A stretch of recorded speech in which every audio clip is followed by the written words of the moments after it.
Hello everybody. Alright, so this is the first official YouTube video of the Your Boy Sully 438 music channel. Here we talk a lot about progressive rock, specifically from the 70s. It can be from other areas, but usually it's from the 70s, and other kinds of music that's from today and other eras, but it's mostly progressive rock from the 70s. So a better way to start off a channel like this than to talk about what albums I have listened to.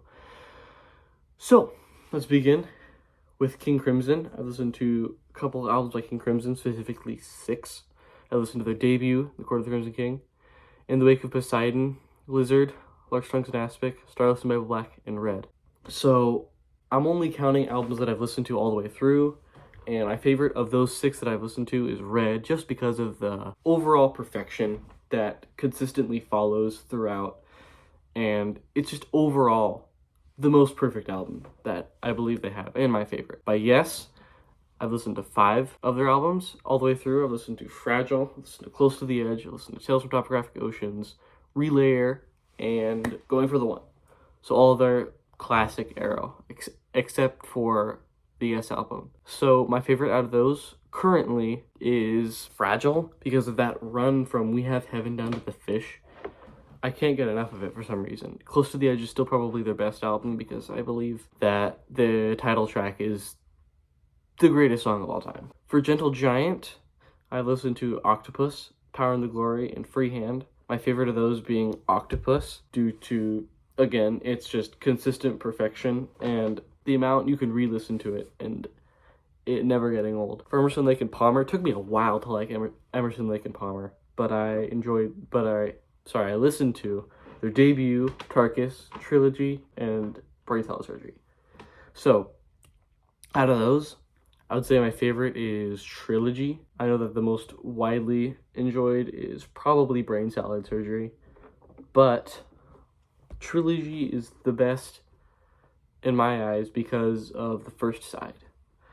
It may not be perfect, and it probably isn't the most perfect album by them, but I enjoy and love the first side, because I also love the second side, but the first side is really what makes me enjoy it the most, as opposed to any of their other albums. From the beginning, the song is unironically probably my favorite song on the album. There's something about it. I have no idea why I don't prefer The Endless Enigma over it, but it's just that great. Moving on, I listened to Zarathustra by Musetta Rosenbach. Only the EP though, because I don't have the vinyl, and I believe it's a full-length LP, but you can only get the EP on Spotify. For Jethro Tull, I've listened to Thick as a Brick only all the way through. Of course, I've listened to some of their albums partially, but not all the way through. For Pink Floyd, moving on, I've listened to Adam Heartmother, Metal, Dark Side of the Moon, Wish You Were Here, Animals, and The Wall. My favorite out of these is most likely... Oh man, I can't pick. If I had to pick one, my favorite is probably Dark Side of the Moon. I know it's kind of a generic take, but it's probably the most popular progressive rock album ever. It's what reaches the most people. It's very, very, very accessible.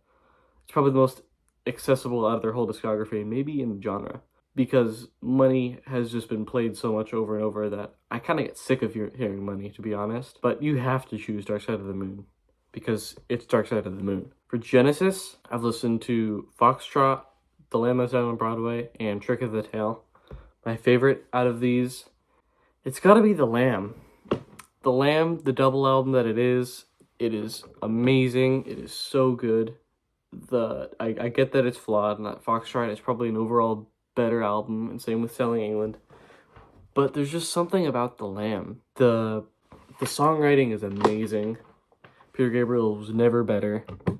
The drumming is amazing. The guitar is really tasteful, and just the way that each song sounds like it could be a total #1 chart hit is, like, especially on the first side, The Lamb, Broadway, Melody 1974 with Fly on a Windshield, In the Cage, Cuckoo Cocoon, those kind of songs, all those songs, it might be the album with the most earworms I've ever heard. There's so many catchy parts that stay stuck in your head forever. finally, Rush, we have Farewell to Kings and Hemispheres.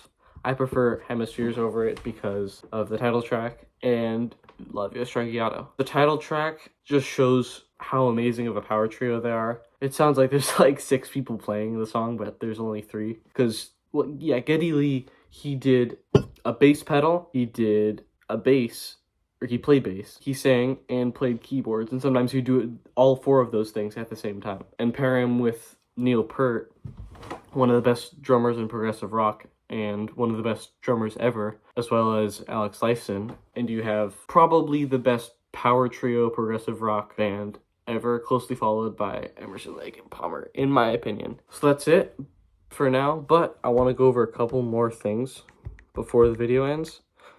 I do like Tales from Topographic Oceans, alright? I've listened to it, and I know that it takes time to listen to. It's not very accessible, but I'm trusting in the process right now, and I'm trying to love it, you know, instead of just like it. Another thing, these are not all the albums I've listened to by specific prog bands. These are just kind of the main ones I could piece together, mostly from the big quote-unquote 6, the quote-unquote the big 6 of prog. Big 6 bands there: King Crimson, Jethro Tull, Yes, Genesis, Pink Floyd, and Emerson, Lake and Palmer. Those are supposedly the big 6 of prog, which makes sense because they kind of were the founding fathers of the genre and the ones that got the most success and what people say made the best music. But anyways, that's it for this intro. I hope to see you again. Goodbye.